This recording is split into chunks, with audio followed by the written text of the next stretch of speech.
नमस्कार दोस्तों। Ocean network में आपका स्वागत है। मैं हूं ओमकार चौधरी। तो राहुल गांधी, अखिलेश यादव और कम्युनिस्ट पार्टी के सदस्यों की ये इच्छा आज अमित शाह पूरी कर सकते हैं कि वो सदन क्यों नहीं आ रहे हैं। ये लोग पिछले काफी दिनों से प्रधानमंत्री नरेंद्र मोदी और गृह मंत्री अमित शाह को संसद में बुलाने की मांग को लेकर के दोनों ही सदनों में हंगामा किए हुए हैं। संसद को चलने नहीं दे रहे हैं, उसे अखाड़ा बनाए हुए हैं। इनका कहना यह है कि संसद में अयोध्या पर बहस होनी चाहिए, जो चढ़ावा चोरी हुई है, छात्रों पर, जंतर मंतर के छात्रों पर जो लाठीचार्ज हुआ है, इनकी भाषा में कहें तो जो पुलिस अत्याचार हुआ है, जो उत्पीड़न हो रहा है, उस पर भी चर्चा होनी चाहिए। बुधवार को किरण रिजिजू नेता प्रतिपक्ष राहुल गांधी से मिले थे और उसके बाद से ही ये चर्चाएं चल निकली कि अमित शाह गुरुवार को यानी 6 अगस्त आज संसद में, लोकसभा में एफसीआरए बिल पेश कर सकते हैं। राहुल गांधी और किरण रिजिजू के बीच में 1 घंटे से भी अधिक समय तक बातचीत हुई है। उनकी बहन जी प्रियंका वाड्रा भी उस समय राहुल गांधी के साथ मौजूद बताई जा रही है। मोटे तौर पर किरण रिजिजू ने उनसे कहा है कि सदन चलना चाहिए, संसद चलनी चाहिए और इसमें नेता प्रतिपक्ष के तौर पर आपके सहयोग की जरूरत है। तो राहुल गांधी ने कहा कि 2 विषयों की हमारी मांग है। पहली ये कि अमित शाह, जो लाठीचार्ज हुआ है और उनके अनुसार जो पैलेट गन का प्रयोग हुआ है, उस पर आकर के बयान दें, स्पष्टीकरण दें। और दूसरा, अयोध्या में जो चढ़ावा चोरी हुई है, उस पर भी लोकसभा में बहस की अनुमति दी जाए, क्योंकि लोकसभा स्पीकर ने या राज्यसभा के सभापति ने इन दोनों ही मुद्दों पर विपक्ष के जितने प्रस्ताव आए हैं उन पर सहमति नहीं दी और बहस की अनुमति भी नहीं दी है। तो ये लोग संसद को रोके हुए हैं, कामकाज नहीं होने दे रहे हैं। एक तीसरा मुद्दा इन्होंने ये भी जोड़ लिया था कि प्रधानमंत्री भी नहीं आ रहे हैं और अमित शाह भी नहीं आ रहे हैं। तो अमित शाह तो 6 अगस्त यानी आज इनकी तमन्ना पूरी कर सकते हैं कि वो सदन में नहीं आ रहे हैं। और अगर एफसीआरए बिल पेश कर दिया उन्होंने, तब इनका रुख देखना दिलचस्प होगा, क्योंकि ये माना जा रहा है कि ये अयोध्या, चढ़ावा चोरी, जंतर मंतर पर लाठीचार्ज, ये सब चीजें एक बहाना है। एक्चुअल में तो अमेरिका से लेकर के तमाम वो संस्थाएं और देश के भीतर भी वो सारी पॉलिटिकल पार्टियां जो एफसीआरए बिल आने से आशंकित हैं और जो इसके लाभार्थी हैं, एक्चुअल में वो किसी न किसी तरीके से संसद को बाधित कर रहे हैं। कामकाज का माहौल ही ना रहे, एफसीआरए बिल पेश ही ना किया जा सके, इसके लिए सब लगे हुए हैं। तो एफसीआरए में ऐसा क्या है, ये प्रावधान बताना जरूरी है। और मैं आपको बता दूं, उसका ड्राफ्ट इस समय मेरे पास है। एक ब्रीफ जो है, ये आप देख पा रहे हैं इस समय, एफसीआरए बिल का, foreign contribution regulation amendment bill 2026। तो ये आपके सामने पूरी हाइलाइट है। 4 पेज में इसका एक ब्रीफ सा ये मेमोरेंडम या विज्ञप्ति आप समझ लें तो ये बनाई गई है ईआरएस डिपार्टमेंट के द्वारा लेजिस्लेटिव रिसर्च करके ये डॉक्यूमेंट है। अब मैं आपको ये बता देता हूं कि इन लोगों की परेशानी क्या है, क्योंकि हम और आप ये लगातार देख रहे हैं, ये लगातार महसूस कर रहे हैं कि बहाना इनका जरूर कुछ अलग है, लेकिन एक्चुअल में ये लोग इस बात से घबराए हुए हैं कि एफसीआरए बिल आ गया तो जो एक बड़ा तबका है उसके हाथ कट जाएंगे, उनकी जवाबदेही और बढ़ जाएगी। और इसीलिए मैं आपको थोड़ा सा डिटेल बता देता हूं। एफसीआरए प्रमाण पत्र समाप्त होने की नई व्यवस्था इस बिल में लागू हो जाएगी। यदि किसी संस्था का प्रमाण पत्र रद्द हो जाता है, संस्था उसे वापस कर देती है, समय पर नवीनीकरण आवेदन नहीं करती अथवा सरकार नवीनीकरण से इनकार कर देती है, तो एफसीआरए प्रमाण पत्र समाप्त माना जाएगा। दूसरे, डेजिग्नेटेड अथॉरिटी का गठन। केंद्र सरकार एक नामित प्राधिकरण बनाएगी। प्रमाण पत्र समाप्त होते ही संस्था के पास जो बचा हुआ विदेशी चंदा है, उस चंदे से बनाई गई संपत्तियां अस्थायी रूप से इस प्राधिकरण के नियंत्रण में चली जाएंगी। मिश्रित धन से बनी पूरी संपत्ति पर भी नियंत्रण हो जाएगा सरकार का। यदि किसी स्कूल, अस्पताल, छात्रावास या अन्य भवन के निर्माण में विदेशी चंदे के साथ घरेलू चंदा भी लगा है, तब पूरी की पूरी संपत्ति प्राधिकरण के नियंत्रण में आ सकती है और संस्था को घरेलू धन से बने स्पष्ट और अलग किए जा सकने वाले हिस्से की वापसी के लिए आवेदन करना पड़ेगा।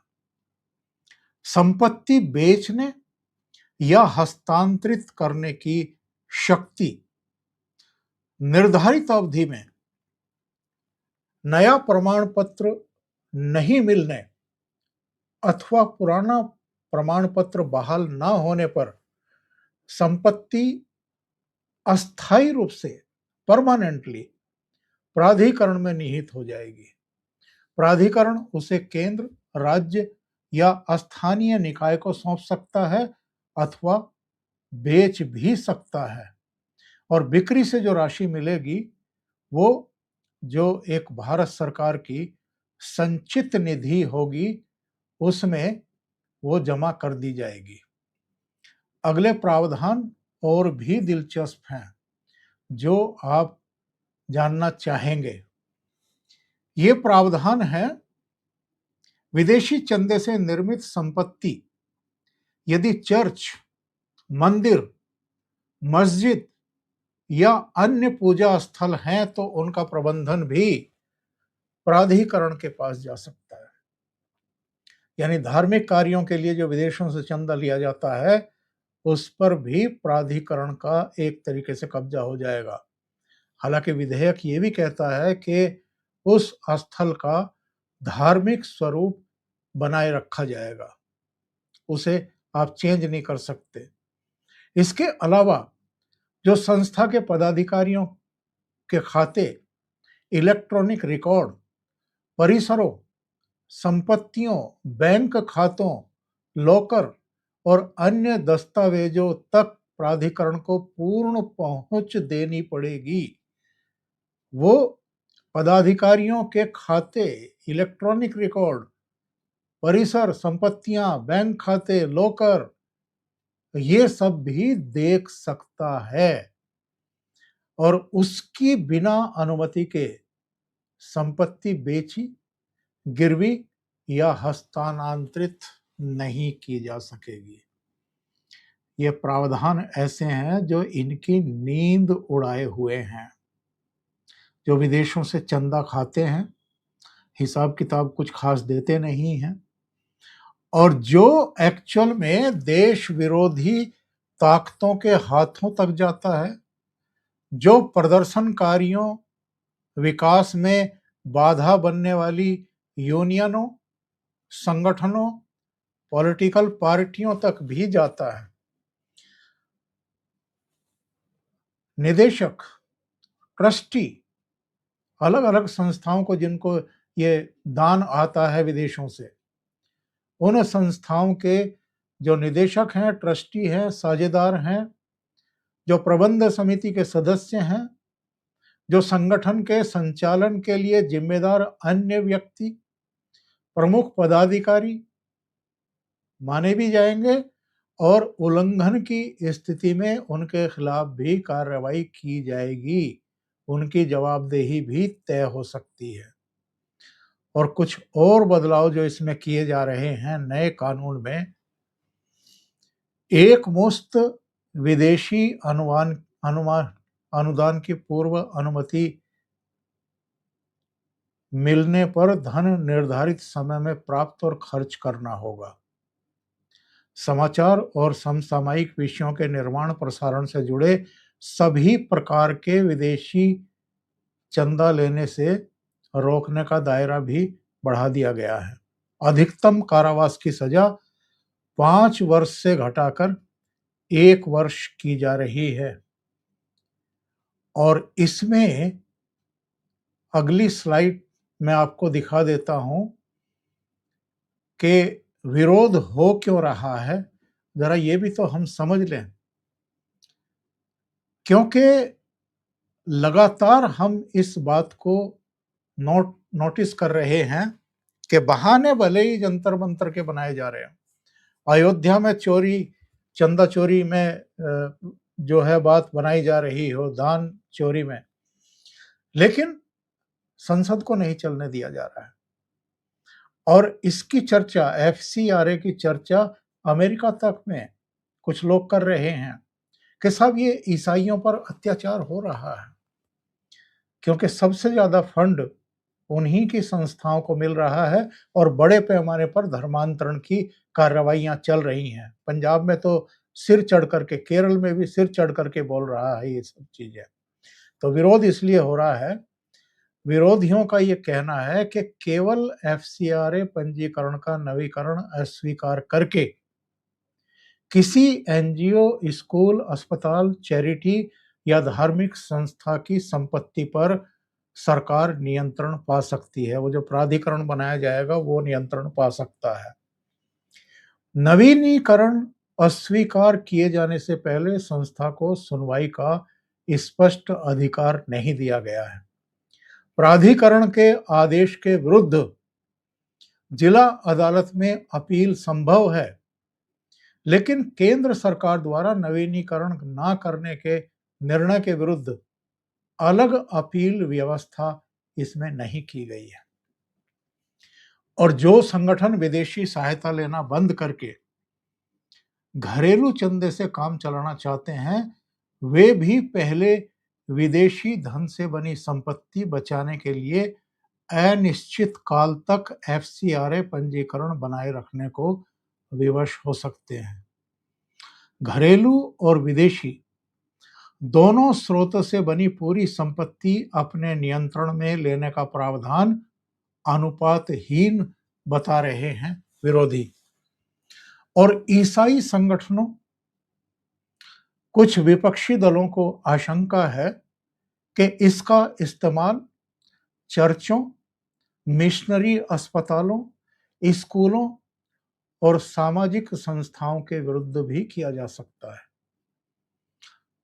जो आलोचक हैं उनका ये भी आरोप है कि केंद्र द्वारा नियुक्त प्राधिकरण को बहुत व्यापक अधिकार दिए जा रहे हैं, जिससे नागरिक संस्थाओं की स्वतंत्रता प्रभावित होगी।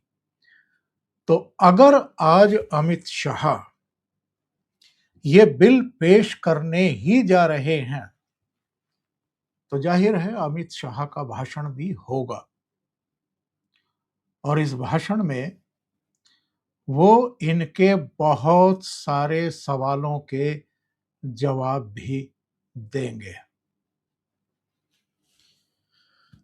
और जितने मिथ्या प्रचार किए जा रहे हैं एफसीआरए को लेकर के, क्योंकि ये लोग जवाबदेही के तहत आना ही नहीं चाहते हैं, तो जितने धर्मांतरण हो रहे हैं, जितने रोजाना के हो हल्ले हो रहे हैं, ये जंतर मंतर पर, ये शाहीन बाग पर, ये जो 13 महीने के कथित किसान आंदोलन, ये जो शंभू बॉर्डर, ये जो खनौरी बॉर्डर, ये जो जंतर मंतर पर पहलवानों के प्रदर्शन महीनों तक, इन पर रोक लगेगी। और ये तो मैंने कुछ आंदोलन के नाम गिनाए हैं, पूरे देश में जगह जगह ये बवाल काटे जा रहे हैं, कटवाए जा रहे हैं और ये सब भारत को परेशान करने के लिए, भारत की विकास यात्रा को रोकने के लिए किए जा रहे हैं। तो आज अगर अमित शाह एफसीआरए बिल पेश करेंगे तो ये बड़ी घटना होगी गुरुवार की, जिस पर सबकी निगाहें रहेगी, केवल भारत के भीतर बैठे लोगों की नहीं, अमेरिका और वेस्ट में, यूरोप में भी, ऑस्ट्रेलिया में भी, तमाम जगहों पर बैठे हुए जो भारत विरोधी तत्व हैं उनकी भी निगाहें आज पार्लियामेंट पर होगी। अभी के लिए इतना ही। बहुत बहुत धन्यवाद। अगर आपको ये चैनल और इसके कंटेंट पसंद आ रहे हैं तो लाइक करें, कमेंट करें, वीडियो को शेयर भी करें। अभी तक अगर आपने ये चैनल सब्सक्राइब नहीं किया है तो सब्सक्राइब कर लें, साथ में लगे बेल आइकॉन को दबा दें ताकि आगे आने वाले वीडियो और उनके नोटिफिकेशन आप तक पहुंचते रहें। बहुत बहुत धन्यवाद। नमस्कार।